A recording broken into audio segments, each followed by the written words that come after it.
you don't have the authority to give people private property rights. That's what it is. And we can go through each one of those planks of communism and show you where it is very venomous anti-God. Anti-God, all the way through. The whole thing. And that's all I'm trying to get across. I would have to say, I'm not sorry that I mentioned in my seminar about the IRS.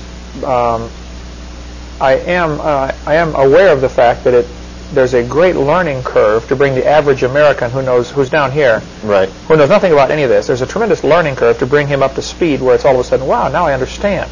Right. And the people that are still down here might look at somebody who's got his freedom and say, well, what's wrong with him anyway? Right. You know, there's nothing wrong with me. I'm trying to obey God, you know. That's it. So, but I sure have to fight against the tendency to waste a lot of time and get distracted with that, you know.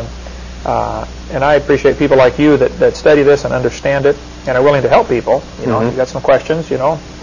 And there are many other people who want to help. I want to help introduce them to the subject, and then I want to leave it and go on and do something else. Okay. Right. I want to win souls and get people converted over from believing in evolution, because I think it's the foundation. So we're headed for trouble in this country, in the world. It's coming fast, and everybody's sound asleep. Just going to run right over them, and they're not even going to know what happened. Sad. And I appreciate your time. Thank you so much. Any final thoughts, things we did not cover, and things you want to get on here real quick? Yeah, I think that pretty much sums it up there. Okay. Get the Citizen's Rule Book. Study the Constitution, but don't let that be a distraction from studying God's Word and God's law. That's the basis of all truth.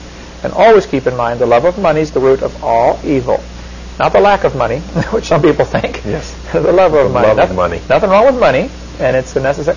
But we don't have any money. We have a Federal Reserve note, which is a whole other can of worms that can go for 6 hours. But if you read those books that you mentioned, The Creature from Jekyll Island, and the one about the Rockefeller, remember the title to that one? I've got the books. I've read them, but yeah, there's a bunch of them. A host of books. We'll put the names and addresses up on the screen. If you want to get off into this study, if I can caution you, keep serving God. Nothing else is going to matter. That's what's most important. Thank you so much. Appreciate it, John.